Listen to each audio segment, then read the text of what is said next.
Hello, hello, hello, and welcome to What's the Topic Again podcast. I am your co host, Deborah Love, And I am your other co-host, Imaria, aka Mars on the internet. and today we're going to be discussing. Just people that made history, in my opinion, in their own field or forthright, got recognition for it as black people, ethnic Blacks. people. So we're just gonna talk about a couple of those for this podcast episode. And it's not because we're running out of ideas or anything like that. We just want to give recognition as many people as we can, especially for this month, because we really, really, really always wanted to do this in the first place. I say give all honor, praise, one there at the time to give them their flowers, but we still going to continue breathing life into what they've done Mm-hmm. for Black American history. Mm-hmm. I Yeah. agree. I agree. And just in general, hopefully by the time we are recording this and the following week, anyway, we'll have like our A podcast. special guest. Yeah, our special guest. I know we said this week is gonna happen, but no. But we'll see about it. We'll see. Like I said, Yeah. we're gonna let you know specifically in our community tab and also our in a blog post as well when that's gonna Right. be uploaded. So we're gonna get started and go to our first person. Alrighty, Mama, start the talking because everybody loves your voice.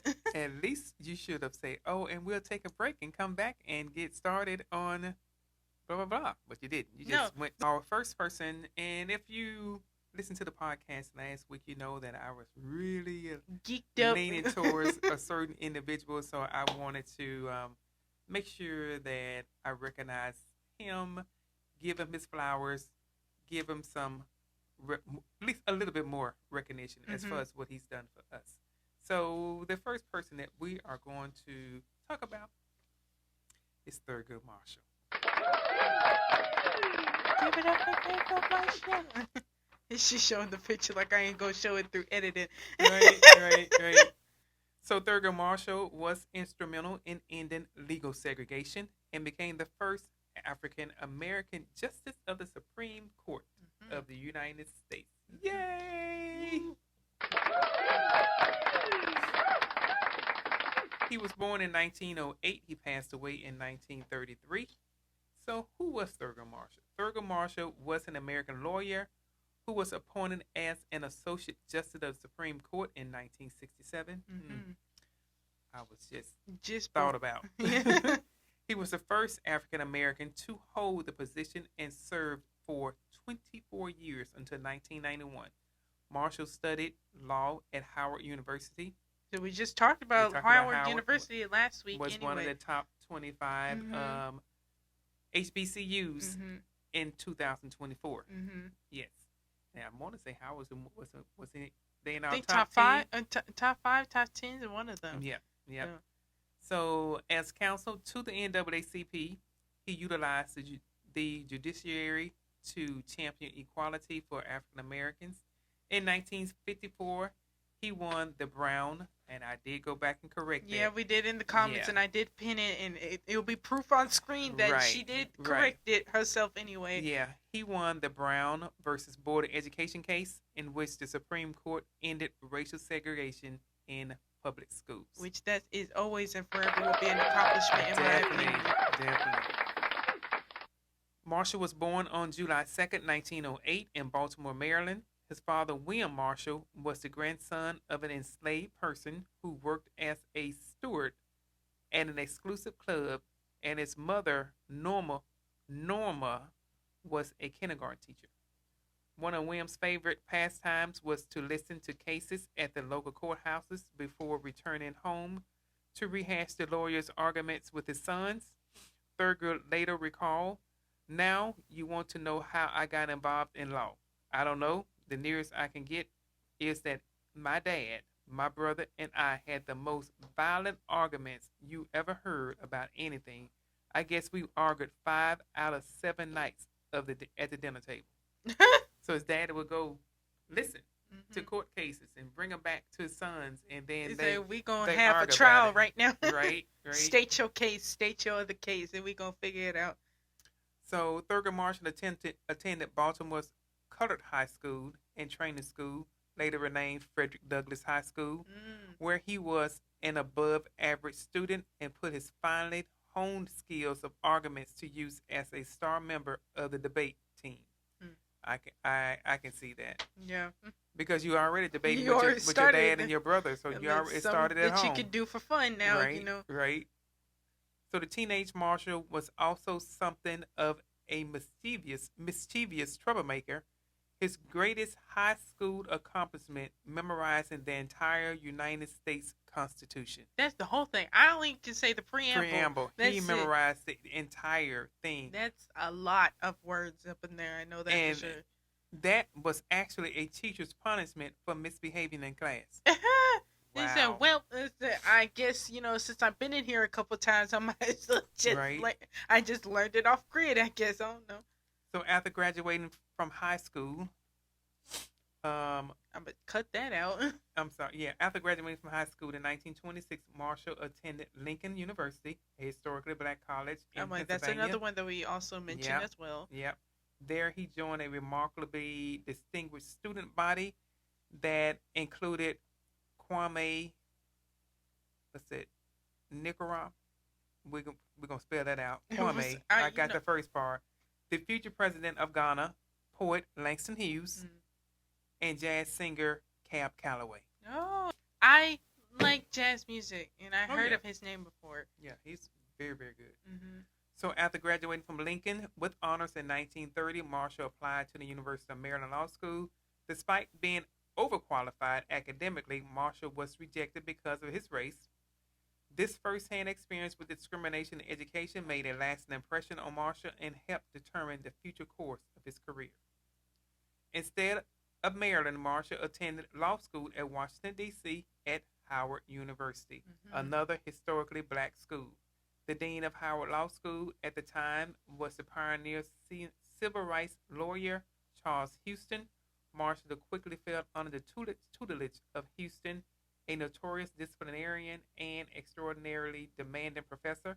Marshall recalled of Houston, he would not be satisfied until he went to a dance on the campus and found all of his students sitting around the wall reading law books instead of partying. They said, we love school too much. Right. Oh, we're going to be at this party, but we ain't paying attention, y'all. We're gonna be reading some law books. Marshall graduated magna cum laude from Howard in 1933. He briefly attempted to establish his own practice in Baltimore, but without experience, he failed to land any significant cases. And I'm sure that was just the early part of his life, though.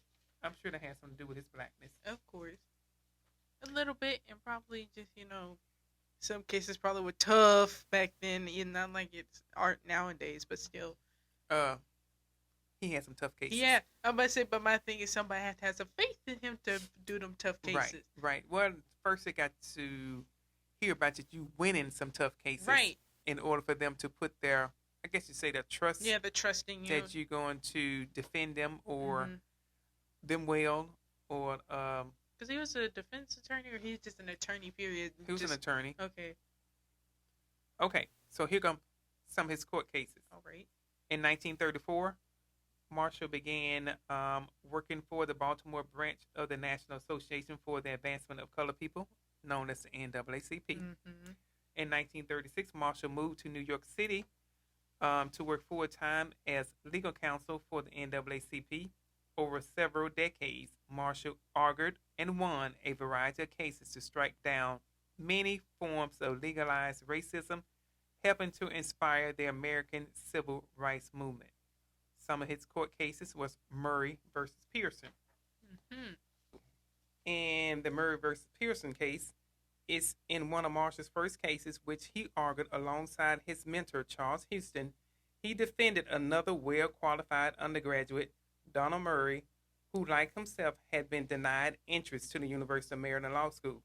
Marshall and Houston won Murray versus Pearson in January 1936, the first in a long string of cases designed to undermine the legal basis for, just say, racial segregation in the United States. All right, another one of these cases, Chambers versus Florida.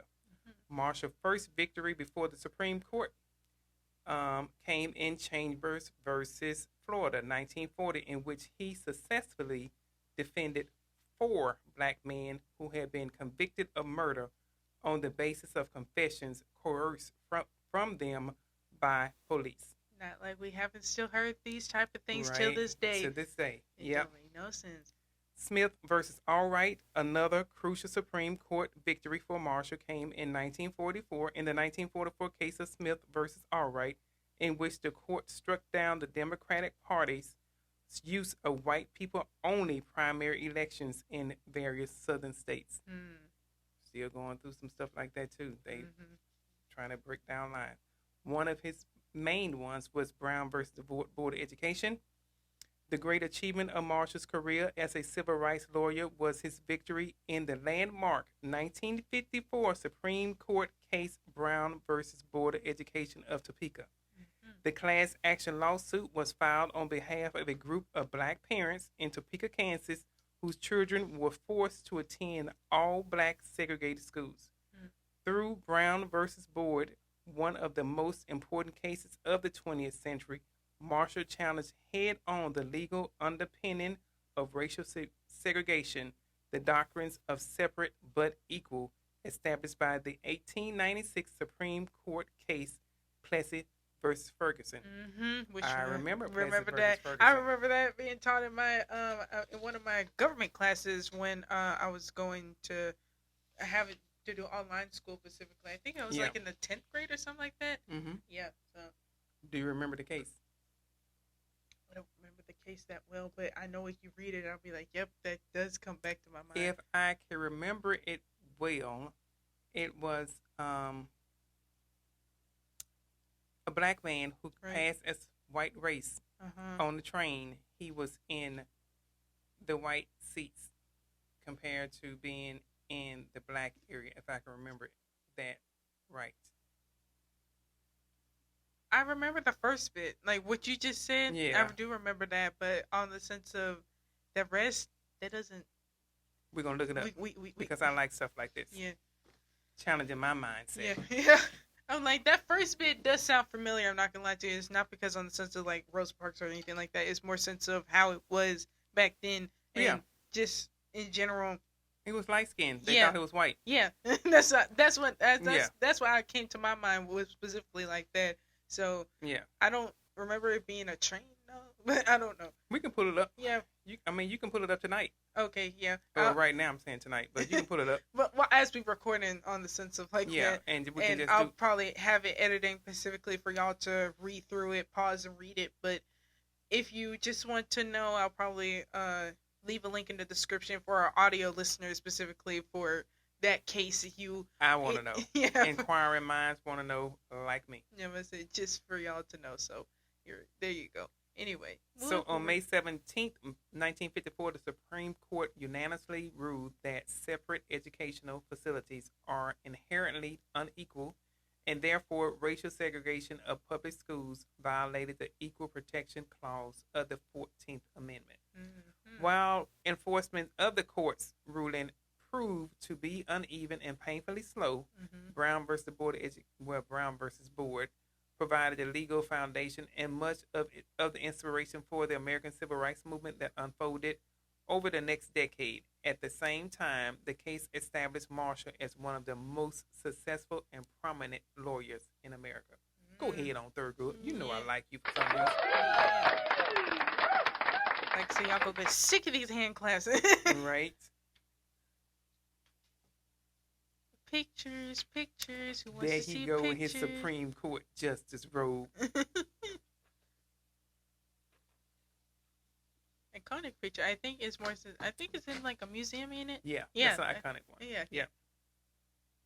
So Thurgood Marshall, the first African American Supreme Court justice, played a vital part in ending legal segregation during the Civil Rights Movement through the landmark 1954 case of Brown versus Board of Education. Another one of his cases,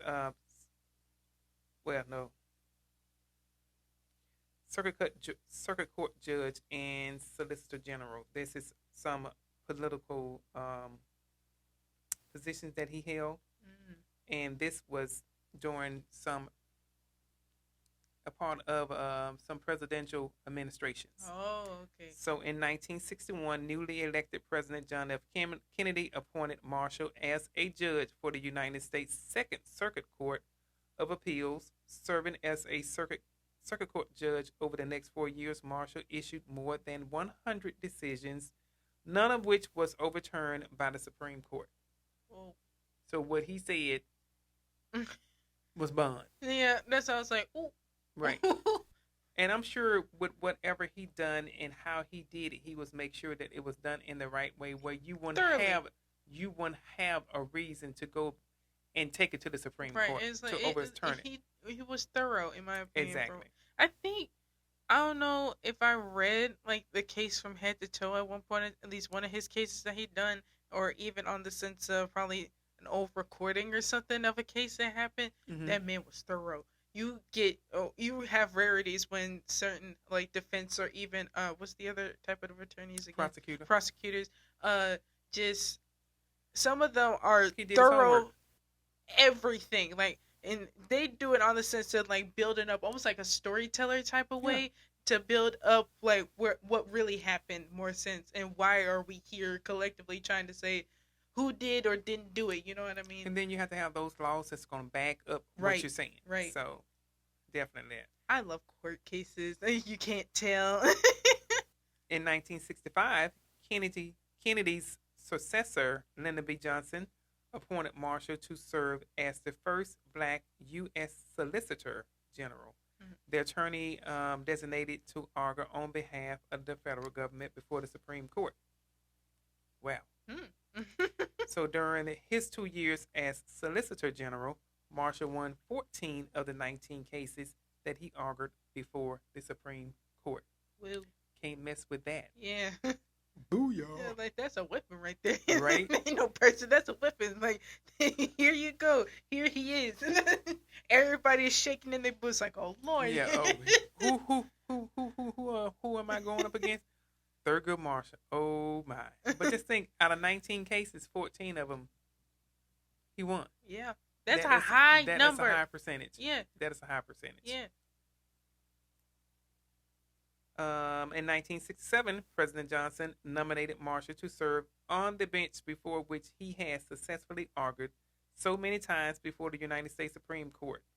So on October 2nd, 1967, Marshall was sworn in as the Supreme Court Justice, becoming the first African American to serve on the nation's highest court.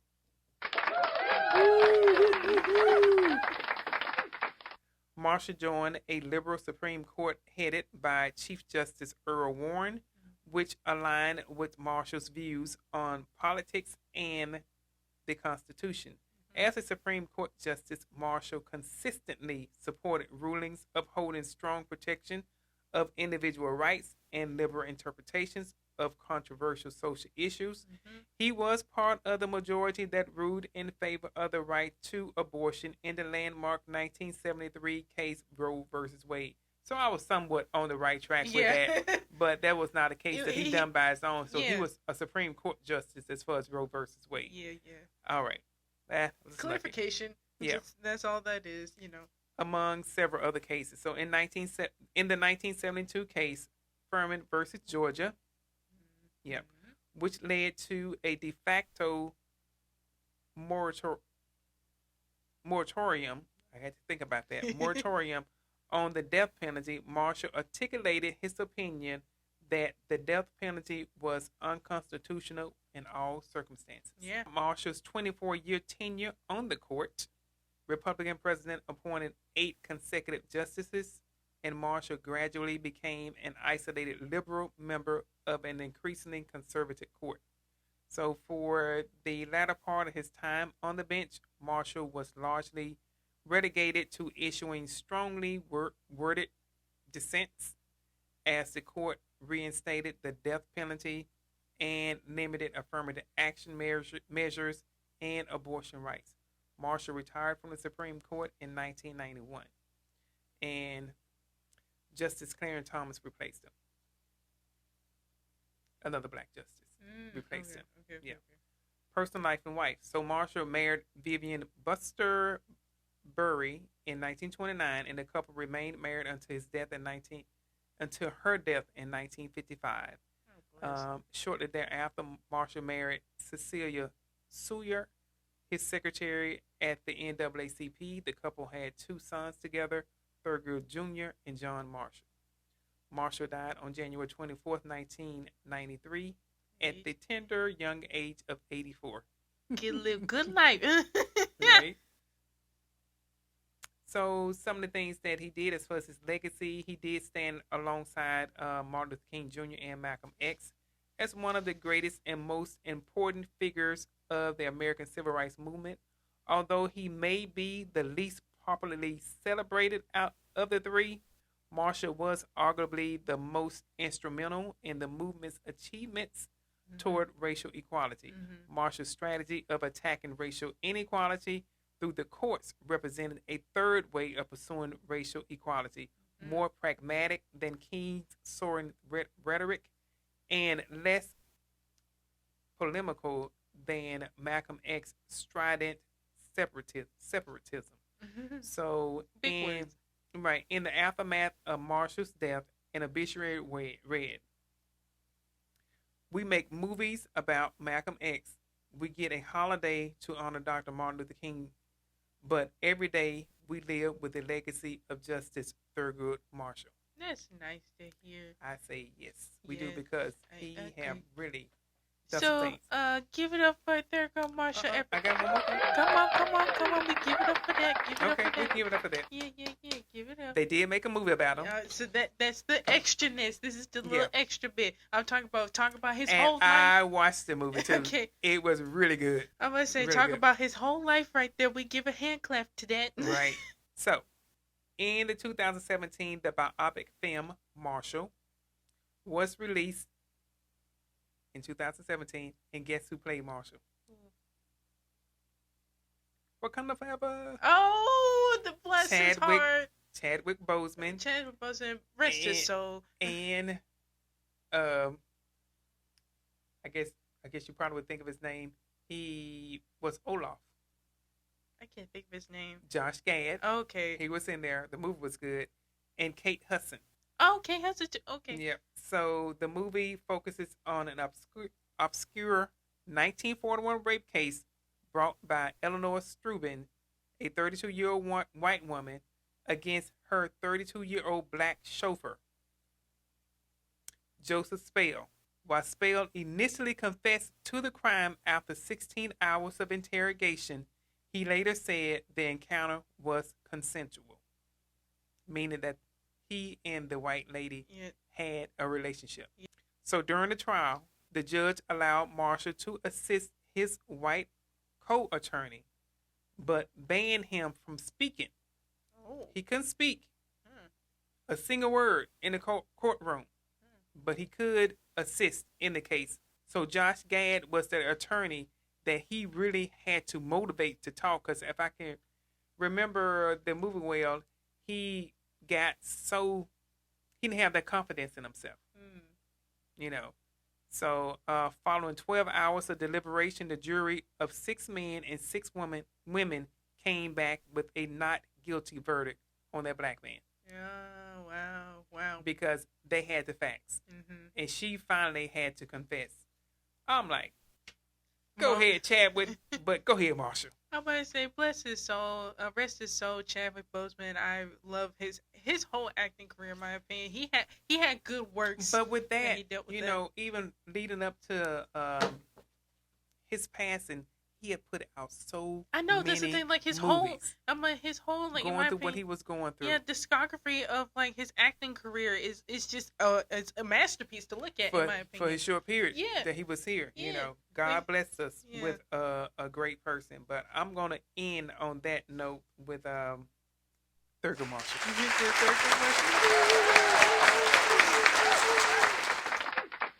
Alrighty. Do you want to take a break and take a sippy of water first before you talk about the next person? You want to read a couple of his quotes, don't Thurgood Marshall got some quotes. She loves quotes. She probably going to write one on her board. I'm going to keep one of these. Yep. There is very little truth in the old refrain that one cannot legislate equality. He proved that Right. because he definitely did that. Yeah. To those of us who know that struggle is far from over, history has another lesson. It tells us how deeply rooted habits of prejudice are. That's deep. Mm-hmm. That's true. What's wrong with me? I'm old. I'm getting old and coming apart. That was on announcing his retirement. Oh. Equal means getting the same thing at the same time and in the same place. That one I'm going to write down. I'm going to write that one down. That's not only just saying by race. That's just anything, in my opinion, nowadays. Yeah. Because people are just so divided and so quick-witted that they can't think just for themselves. Selfish people nowadays. I'm sorry. Anyway, move forward. All right. So this is the last one I'm going to read because he got a lot of quotes. None of us got where we are solely by pulling ourselves up by our bootstraps. We got here because somebody, a parent, a teacher, an Ivy League crony, or a few nuns bent down and helped us pick up our boots. Mm. Someone had to help you, had to open up the door, had to do something for you That's in why I order was for like, you to get there. Yeah. So yeah, I'm done. You're like, I'm geeked up and I I want don't to put the keep paper talking. down on Thurgood, but that's okay. That's. But we got a show to do, Mama. We I got know, a show to do. I can do a whole hour or more on him. Yeah, but Mama was gonna take a sip of water before she continues on, so we're gonna take a short little break and we'll be right back. Are you ready, Mother? I am ready with the second person. I want to shed some light on because we don't hear too much about her, but a movie finna come out about her. Yeah. It's called Shirley. Mm-hmm. And Regina King is going to play her. Yes. So many black icons, man, that Yeah. play black roles, in my opinion. That's good. Not only teaching I've history, seen a but clip just... of it, and she is looking just like Shirley Chisholm. And she over there. That's Shirley right there. The Miss Shirley right there. As a matter of fact, it looked like this the same You look picture like of her. Savage. Oh, that's the same picture of her. Yeah. Yeah. So, Shirley Chisholm was born Shirley Anita St. Hill. She was born November 30th, 1924 in Brooklyn, New York. She died January 1st, 2005. Was getting a little good life. In Ormond Beach, Florida at the age of 80, where I want to be. She, I want to say she was the first, I'm going to continue, and I know she was the first black female representative at in the House of Representatives. Mm-hmm. And she served in that position from 1969 to 1983. Mm-hmm. I'm going to say, yeah, so give it up for Miss Shirley Chisholm. Welcome to the stage. Welcome. And we're going to talk a little bit about her. Yep. She was affiliated with the Democratic Party. Mm-hmm. This is these first two is based about politics. Some political figures. I'm going to say her in this fro is iconic. Yeah. It is really one of fro. That's just like it's like that's a pretty good hairstyle. Yeah, it's curls and stuff. Yeah, it's like loose curls in my opinion. Yeah. Like salon loose curls, like something that definitely give around that time that a lot of salons would have done. But anywho, introduce her. So she was an American politician and the first African American woman to be elected to the United States Congress. Mm-hmm. So Shirley St. Hill was the daughter of immigrants. Her father was from British Guyana, now Guyana, and her mother was from Barbados. She grew up in Barbados in her native Brooklyn, New York, and graduated from Brooklyn College in 1946. Graduated from Brooklyn College. Rihanna from Barbados. Yeah, Rihanna from Barbados. Barbados. She grew up in Barbados, and I guess her and her family at some point moved to Brooklyn, New York. Mm-hmm. Okay, while teaching nursery school and serving as director of the Friends State Nursery in Brooklyn, she studied elementary education at Columbia University. She got a master's degree in 1951 and married Conrad Q. Chisholm in 1949. Mm-hmm. They divorced in 1977. Mm-hmm. An education consultant for New York City's daycare division, she was also active with community and political groups, including the National Association for Advancement of Colored People, of course, the NAACP, Mm-hmm. and her District Unity Democratic Club. In 1964 to 1968, she represented her Brooklyn district in the New York State Legislature. Oh. Go ahead, Shirley. All right. Make yourself used to. I'm going to represent where I came from. Right. In 1968, Chisholm was elected to the United States House of Representatives, defeating the civil rights leader, James Farmer. Mm-hmm. In Congress, she quickly became known as a strong liberal who opposed weapons development and the war in Vietnam and favored full employment proposals. Mm-hmm.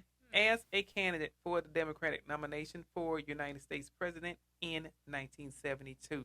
So, a black female, Shirley Chisholm, ran for president in 1972. Always felt that in my opinion, put that in the book. Exactly. Uh-huh. So she did win 152 delegates before withdrawing from the race. Before withdrawing from the race. So, she has some support. Picture. Oh. As Shirley Chisholm right there. Here's a picture of her here. And Chisholm, a founder of the National Women's Political Caucus, supported the Equal Rights Amendment. And she had an autobiography. Autobiography. Yeah. Unbought and Unbossed. That was in 1970. And The Good Fight in 1973. I wonder if those two books still exist. Go there. They do. Because I kind of want to buy and read them. So I say let's give it up for the first two people we just gave some recognition to. And that is Thurgood Marshall and Shirley Chisholm. Woo! Yep. Always excited to read about those two people for sure. But we only halfway done. You thought we just go be doing two? Nope. We got 3 more people that we're going to be talking about. So I'm very excited about this, especially about one of them because... You want to do him? Nah, well, I'll let you read this in my opinion because I like your reading voice better than mine. But specifically... have a fond memory about this specific individual, and we will talk about that afterwards by taking a short little break, and we'll be right back. I swear my mom gets so crunk when it comes to this little 5-second beat. If it's 5 seconds. I know, but anywho, the person that we're going to be talking about is Alvin Ailey. Junior. Yeah, Alvin He's Ailey a junior. Jr. And he was born in January 5th, 1931, and he died basically December 1st, 1989. Yeah. So, and you want to tell about the story behind this before we tell about our memory with this individual, in my opinion? She was at a dance school in Louisiana, and we had the opportunity to go see Alvin Ailey dancers in Dallas, Texas. It was amazing. I couldn't see that well as at that age. Anyway. When we were up, yeah, we were up pretty high. I did like the position of where we yeah, were. Yeah, kind of I'm not in the lying balcony about that. I just seats. had to really squint just to really enjoy my time. I really didn't know her eyes was as bad as it was at that time until I taken her to the eye doctor. Yeah. So specifically, I do remember like seeing the dances. I remember the orchestra as well being there. See, I remember a few things, but specifically seeing a lot of me up there. You know what I mean? Right. Exactly. It just seeing representation. Well, they were doing a lot of dances in one. You know, with them, all of their dance routines have a theme. Yeah, that's what I'm saying. I'm like, and I know one of the biggest ones is called the Revelation. Yeah. And then they just, it's just like whatever it's about. They can say, okay, this is about I think freedom. I think they were doing like around the world stuff because I think they did like all different styles of dance in like that whole showing. Because I remember African dance, I remember like traditional like Chinese dancing as well that they did. I could have sworn anyway, but no, that's why you couldn't see. No, when no Chinese dance on. Still though, I think it was just cultural dancing that was happening up there. More or less the colorful outfits that they had on at that time. Maybe. I know it's all red. I ain't crazy about that. Right. But anyway, it was good. It And was plus, really, really good. my You mom were bought. young though. Yeah, I was really young. I was like 7 years old. Yeah, so you really, really didn't understand Alvin Ailey and How big it was until yeah, like later on in my life, of right, course. his contribution that your older girls did because they was asking the dancers questions Yeah, afterwards. They they did they got the allow opportunity the to school. talk to Yeah, them, yeah. and that I know that was probably like a really life changing It thing. was inspiring Yeah, for them. Yeah, it was but really good. we bought merch, We did. and I bought Avinated you can still wear t-shirts. that I shirt. It's have, a storage. yeah, I I can't have wear my the jacket no more, but I still have it because it's right. a token. That's memorable to me. Yeah, Even though I cut thumb holes in it because I was just a destructive child. I I'm not going to still talk about still that. have that jacket. I still have that jacket, and I'm not gonna throw that away. I will I vacuum think I seal still it. have the bag Yeah. that they they I put the mean, items in. but you probably think to yourself, for the people that probably do not know who Alvin Ailey Jr. is, who is this man? Why are y'all praising him so high? Well, mother, let's read about him, okay? Okay, so Alvin Ailey Jr. was born in Rogers, Texas, the only child of working class parents who separated when he was 2. He was a dancer and choreographer. Alvin Ailey moved to Los Angeles with his mother in 1942. Shy from his itinerant Texas life, Ailey reluctantly turned to dance when a high school classmate introduced him to Lester Horton's Hollywood studio in 1949. He poured himself into study and developed a weighty, smoldering performance style that suited his athletic body. Mm-hmm. Ailey moved to New York in 1954 to dance with partner Carmen Devaline, yet? I would say the lava lod. Yeah, we're gonna leave it at that. We'll spell it out. In the Broadway production of House of Flowers. Okay. Performing success and studying with leading modern dance and ballet teachers Martha Graham, Doris Humphrey, Charles Whiteman, and Carol Shook led Ailey to found his own dance theater company in 1958, the Alvin Ailey American Dance Theater, AAADT. There's too many A's in there. You went back. Okay, began as a repertoire company of 7 dancers devoted to both modern dance classics and new works created by Ailey and other young artists. So the critically successful first concerts in 1958 and 1960 marked the beginning of a new era of dance performance devoted to African American themes. Mm-hmm. Blues Suite 1958, set in and around a barrel house, depicts the desperation of joys of life on the edge of poverty in the South. Highly theatrical and immediately accessible, the dance contains sections of early 20th century social dances, Horton dance technique, Jack Cole inspired jazz dance, and ballet partnering. Early performances of Revelations 1960, and I think that's what they brought back. That's what it was. Yeah, that's what they brought back. Established Ailey's company as the foremost dance interpreter of African American experience. The dance quickly became the company's signature ballet, eclipsing previous concert attempts at dancing to sacred black music, set to a series of spirituals and gospel selections arranged by Brother John Sellers. Revelations depicts a spectrum of black religious worship, including richly sculpted group prayer. I've been booked. I've been buked. That's for rebuked. Mm-hmm. A ceremony of ritual baptism, wade in the water. Yeah, I remember that one. A moment of introverted private communion. I want to be ready. A duet of trust and support for a minister and devotee. Fix me, Jesus. And a final celebratory gospel exclamation, rock of my soul in the bosom of Abraham. And I want to say that we see all of those performances because it just sounds so familiar. I'm gonna say it is because that's the whole concept of the revelation, like of the whole thing. So I'll probably leave a link in the description. You'll have like any time on your hands just to watch the full performance from head to toe. Yeah, so that'll be a good idea. Yeah, I'll leave that down in the description of not only the audio version but also the video version. So, Okay, several Ailey dances established precedents for American dance.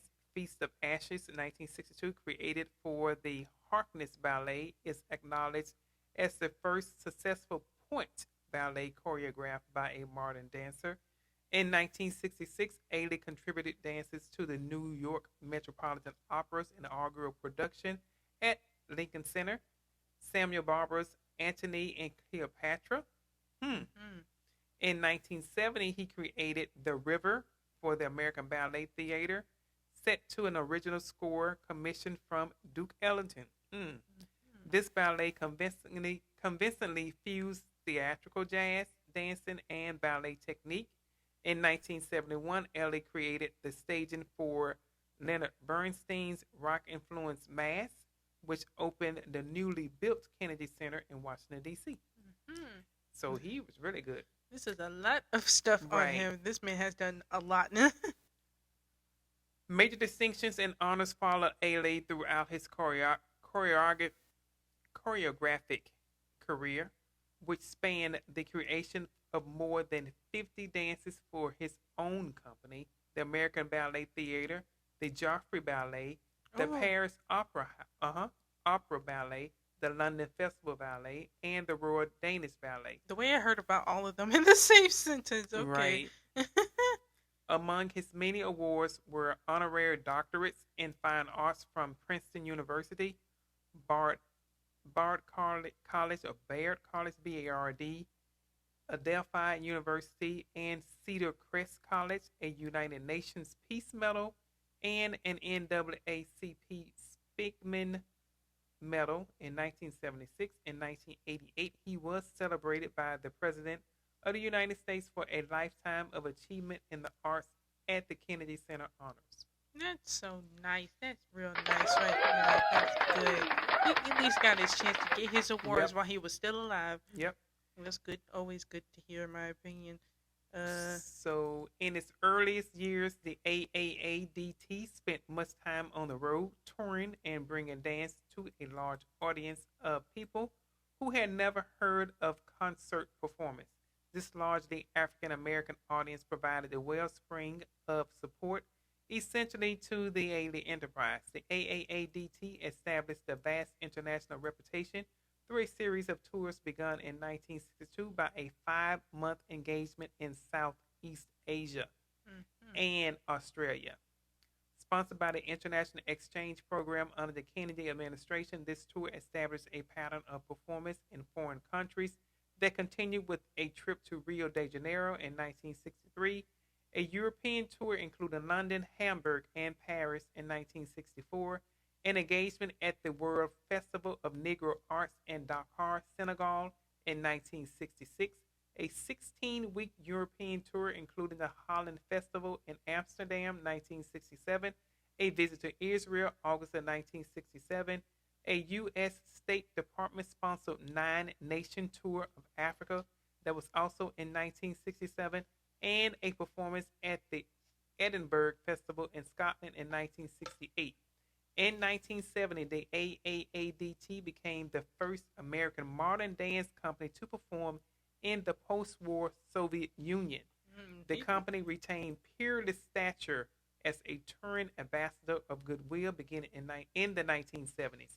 High points included a prize-winning performance at the International Dance Festival in Paris in 1970, a second Far East tour in 1977, a Brazil tour in 1978, and several command performances for heads of states and royalty.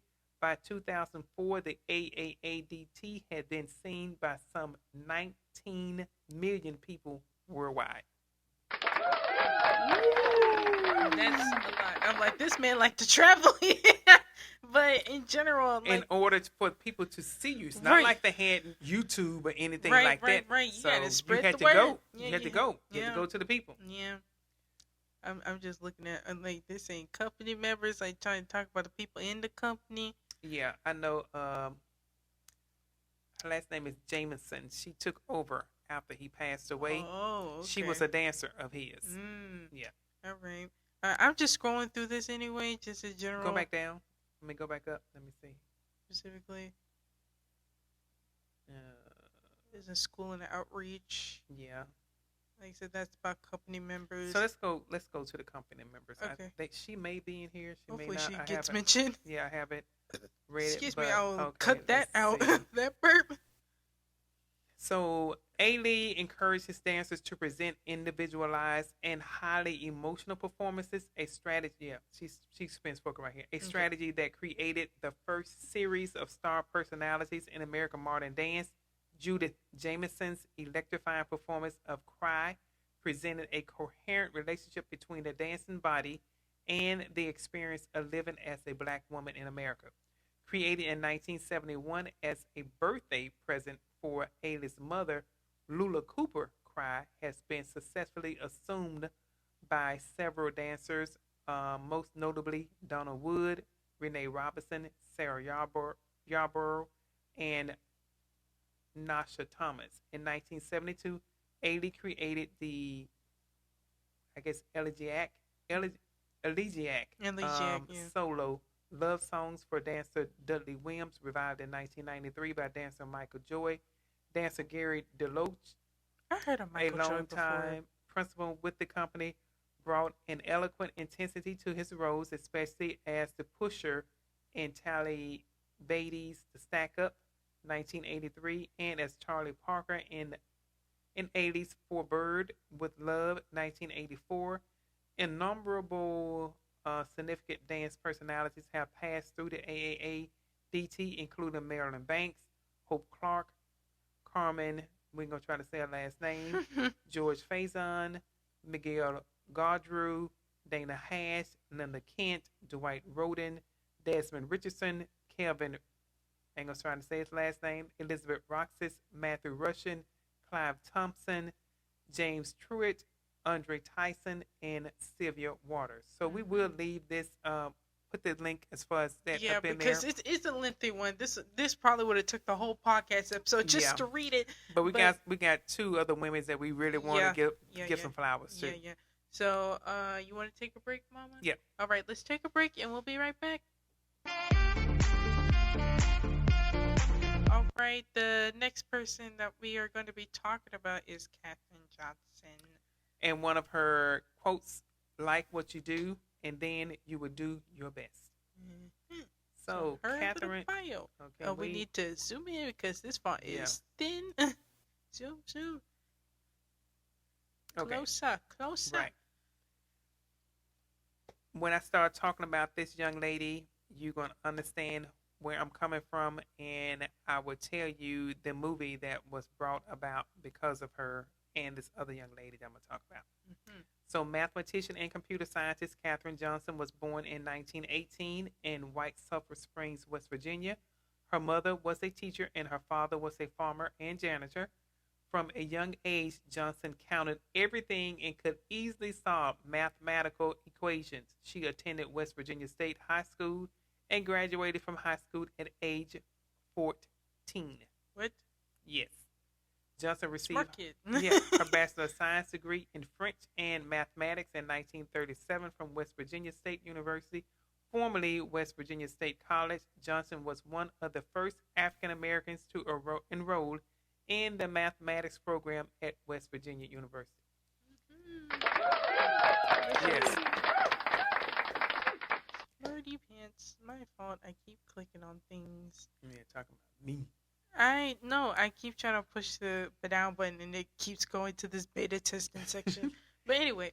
So after college, Johnson began teaching in elementary and high schools in Virginia and West Virginia. In 1953, she joined Langley Research Center as a research mathematician for the National Advisory Committee of Aeronautics, NACA, where she put her mathematics skills to work. She calculated the trajectory for Alan Shepard, the first American in space, even after NASA began using electronic computers. Now, they using electronic computers. John Glenn requested that she personally recheck the calculations made by the new electronic computer before his flight aboard Friendship 7, the mission on which he became the first American to orbit the Earth. She continued to work at NASA until 1986, combining her math talent with electronic computer skills. Her calculations proved critical to the success of the Apollo moon landing program at the start of the Space Shuttle program. Now, if you don't know who I'm talking about right now, go back and look at Hidden Figures because this is what this movie was based on. Her and Dorothy Vaughan. Vaughan. I'm hoping I'm saying her last name right. Vaughan. Johnson, who co-authored 26 scientific papers, has been the recipient of NASA's Lunar Spacecraft and Operations Group Achievement Award and NASA's Apollo Group Achievement Award. On November 24, 2015, she received the nation's highest civilian award, the Presidential Medal of Freedom from President Barack H. Obama. Which he's on. All right. Let's scroll down. Let's see. There's a 3-minute video on this website if y'all are willing to just take y'all time out and just little recap on her. That's real cute. We got outer space right there. She has a book. Reaching for the Moon. And it's on Amazon. It's about her young upbringing, about her like in math. I'm just skimming through it while talking, and specifically, she skipped several. They ain't say she skipped a grade. They say she skipped several grades and was soon studying complex equations with the support of a professor who saw great promise in her. Wow. I'm about to say the kid's smart. Definitely she smart. She need to be in smart school, not here. Not this basic school. She did. And what's it? Yeah, I think it was her that I said she lived to be 101 years old. Yeah. She lived good life. Yeah.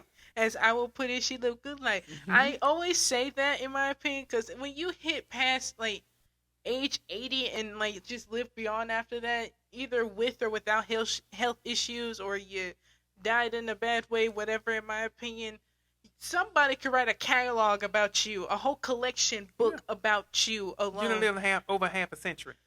And you achieved so much and done so much. You could talk about stuff from head to toe about your experience. You've seen so much. You've seen so much. In my opinion, when I want to live like that, in my opinion, someone has to write about my life and take time for each section to do that. And in my opinion, that's like the background of living a good life. So this is about that woman, and we're gonna talk about the next person. Yeah, Dorothy. Let's give Dorothy her flowers. All right, this is Miss Dorothy. How you say her last name? I want to say Vaughan. Yeah, it's because they put an H and an A in there. Well, if you think of Van Gogh, I mean, that's like almost a similar enunciation. Just replace like the O. I'm gonna say Vaughan. I think it's Vaughan as well. So she was born on September 20th, 1910, and she died November 10th, 2008. And what I say, sorry, she was. I just need to see. All right. Yeah. She lived to a young old age of 98. That is good life right there. They was doing her and Catherine was doing some good things to live that long. So she's also an American mathematician and computer programmer who made important contributions to the early years of the United States space program. Trust me, know her.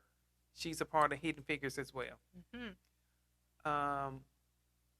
I scroll too far? Okay. And who was the first African American manager at the National Advisory Committee for Aeronautics, which later became part of the National Aeronautics and Space Administration, NASA. Okay. So in 1917, Johnson's family moved from Missouri to West Virginia. She later earned a degree in mathematics in 1929 from Wilberforce University. We did say something about Wilberforce. Something about that. We did. Near Xenia, Ohio. She worked as a math teacher in Virginia and married Howard S. Vaughan. That's cute. In December 1943. Whoa, you scrolled up too much. No, it jumped. I'm like, whoa. I think it was because of the ad.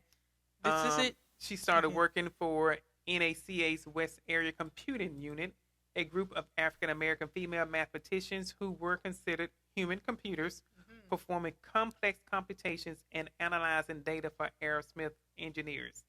The West computers, as the women were known, provided data that were later essential to the success of the early U.S. space program. At the time, NACA was segregated. Look at the movie Hidden Figures. Okay. I'm just telling you. She's like, I recommend you watch these history movies Right. about us, okay? And black employees were forced to use separate bathrooms and dining facilities. Of course. Despite their conditions, Vaughan was promoted to lead the West Computers in 1949. She became NACA's first black supervisor and one of its few female supervisors. In my opinion, that's an accomplishment. To always become a part of something like that. Definitely. Of Definitely. course. Anyway, let's keep it pushing. So, it keeps jumping because it's ads. I'm like, stop it. Vaughan served as head of the West Computers until 1958 when NCA was incorporated into the newly created NASA. NACA was incorporated into the newly created NASA, which closed the segregated facilities. Vaughan and many other West Computers then joined the NASA Analysis and Computation Division, a group made up of men and women of all races. By then, the space program had begun using electronic computers, and Vaughan became an expert at Fortran, a computer programming language used for scientific and algebraic applications. She retired from NASA in 1971. Fortran. I had an opportunity to just really get into some of the things, but I just did DOS or maybe writing some programming. When you get into Fortran, that is something just really way beyond my caliber of knowledge. But I'm just saying. I just pulled a Fortran on this thing and I'm reading through it. I'm like, okay, so look at it. Fortran is a computer programming language created in 1957 by John Backus that shortened the process of programming and made computer programming more accessible. The creation of Fortran, which debuted in 1957, marked a significant stage in the development of computer programming languages.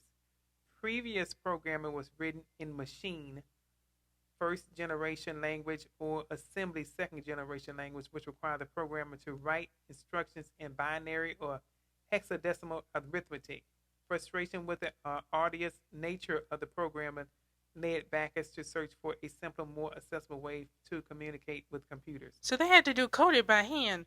Is that what you're telling me? Yeah, I mean, you had like to write it down and you try to figure and then put it it in the computer, and then you had to mathematically figure that's out how you're gonna make the computer function the way you want to with doing that. But by making this anyway for a more modern, simpler version, you ain't looking at computers like that. You're looking at the big computers like with the big buttons and the beep beep beep and all this other stuff going on, and you got to go read that too. That coding that comes with that. Watch Hidden Figures, because you would see the big computers that she had to go in and see, and then with her, she trained her team, her black, as she called her girls. She trained them. She showed them everything they was showing her, and she figured it out. She taught it to her girls. All right. Because she was like, she wasn't leaving her girls behind like that. You know, when they shut that down, they had somewhere else to go because they had the knowledge with them. They can do things other people could not do.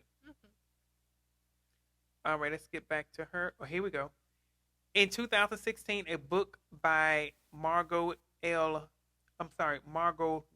Shetterly, Hidden Figures, The American Dream, and the Untold Story of the Black Women Mathematicians Who Helped Win the Space Race, drew attention to the contribution of Vaughan and other West computers, including Katherine Johnson and Mary Jackson. The book was made into an acclaimed film in which Vaughan was played by Octavia Spencer. Taraji is in there too. Yeah. That's Katherine Johnson that we just keep. And that's her right there too. That's the old picture right there. Once again, she still look good. Yeah. Tell her she lived to be 101 years old. That's good life. Right there. That's good life. Look, 101. 101. Look at that. Anyway. Yep. That is good life. That's good life. Look, 101. Look at that. 101. Look at that. Anyway. That is good life. Look, 101. Anyway. 101. Yep. That is good life. 101. That's it. Alrighty. That is it. Because because like I said, these websites are lengthy, and we talked about 5 people in one podcast episode that contributed a lot, and even associated with a movie about them. This episode maybe what, about 45, 50 minutes long? I'll say like 55-ish to like an hour. We'll see about it for editing purposes, but right. I would say I have learned a lot, and maybe even put in the roster of movies that I'll probably watch in the future. I'm not gonna say Marshall, when. Hidden Figures, Shirley. I'm not gonna say when because I'm not an advocate movie watcher. But if I have like just time on my hands and I just pull up a movie, then I'll just go back and pull up some Alvin Ailey videos. I miss watching a lot of Alvin Ailey stuff because I remember I used to do that a lot when I had the knowledge of who that man was anyway, and what contributions he'd done in for not only our community but also shed a light to his own interpretations of different styles of dance. So yeah. I personally really enjoyed doing this episode, and just to have a little fun with Black history and just talking about these people and stuff like that.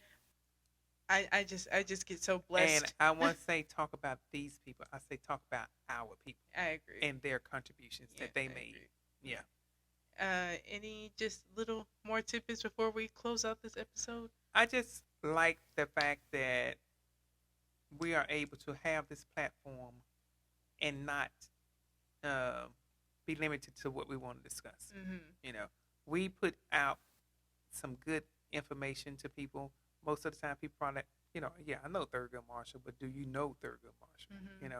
And that just was what we did, was just a little tidbit. Yeah, and like I said, the longer version, of course, will always be on our blog post page, of course. Right. And it'll be like just research purposes. Oh, and also for information and credit purposes, credits to all the websites down in the description, and then some. Check out the description. I create the description, make it look pretty for a reason. Click on them links and look at the stuff, please and thank you. Yeah, but I just wanted to, just really, really talk a little bit more about Thurgood Marshall, bring people attention to Shirley Chisholm, because most people don't know that she was the first Black representative to the House of Representatives, the first Black female. Yeah. You've seen those females that was elected back, and I want to say maybe in 2016 or something like that. I can't remember what they called them at that time, but this woman ran for president of the United States. She got 152 delegate votes, but she stopped running or whatever. She had the knowledge. She was able to make a mark. When it came down to politics and doing things, just like Thurgood Marshall, landmark cases that I know for sure they using in law school. They pulling those. We are going to pull up Plessy versus Ferguson, and we'll I'll probably just do a blog post on Plessy versus Ferguson. Maybe also do Brown versus Board of Education, giving like history lesson on that too. Right. Little tidbit, but. I personally enjoy just doing this with y'all and just giving insight, not only for me as a shock, but also I recommended to my mom to pull up Alvin Ailey just to really just look at his discography. And I'm like, if y'all click on the website and y'all see this bar is this tiny, this man done a lot for the dance community, in my opinion, especially for us. In my opinion, and his legacy is living on and on and on through the dancers that keep in my opinion, coming through his academy. So they're there. His dancers, who he was their choreographer, his dancers, like I think Judith Jameson, she's taken on the road of continuing his legacy. So someone is going to take on her road and continue that legacy. So it's going to be just a continuous circle, right? With what he's done for the dance. Yeah. And modern dance, anyway. I always wanted to do a research, anything on that. I'm like, good luck. That's all I'd say, because it's so much. It is you so had to cram so little into and just I did. A little paper. I didn't even. I barely touched on him, in that period of time. But still, though, just on your own accord, take a look at those websites and just our blog post too, if you want the shortened version of everything. Yeah. And we're gonna take a break, and we're gonna end this podcast episode. Alrighty, folks, if you have enjoyed this podcast episode, please subscribe to our YouTube channel and also like this video and comment down below just random facts, either about your own Black history, your specifically people that you personally like in Black history that you just want to give some acknowledgement to, because in my opinion, certain people, obviously you hear some of these people that are behind us as you well. Hear them often all the time, but we was trying to bring in some people that's not on this board. That's why we said Katherine Johnson. Is she up here? I don't know. I don't think so. Nope. I'm like, I don't think so. But specifically, you can also listen to the audio version on Apple Podcasts and Spotify. You can also go to our website, which is www.whatsthetopicagain.com. Specifically, stay warm in these winter streets because it's getting warm outside. You just have to make sure that because spring is about to be coming. Spring is coming. Spray your house down because the bugs are just ready to come along. Oh, don't talk about bugs. Do not. Because we need to start spraying again. I know that's more sensitive. I'm gonna choke y'all out. Hey, at least the Ray changed the scent of their stuff, so that's a good thing. Still kill though. Yeah. Specifically, any final notes, Mama? Well, I just want to continue Black History beyond the Black History Month. Yeah. So we say we'll still be making those contributions and recognizing people. You know, even when Black History Month is over with, give them like 10, 15 minutes of our time and just continue to recognize them in every podcast. Yeah, That's what I agree. And stay tuned specifically because the person that we're talking about, we just trying to find the right day and right time to record. And trust me, I feel like they're going to give us really good insight on our history for sure. And then some, because a lot of our family have made a lot of contributions to certain things in history. And I know she's always willing to share. She always wanted to be on the podcast too. She share now. She always wanted to be on the podcast, so I'm very excited to bring her along and just ask her a couple questions, like it's an interview style. So, like I said, stay tuned and subscribe to the channel. So, yeah, we will see you guys next week. Hope you guys have an amazing rest of y'all week. See you guys next time. Bye.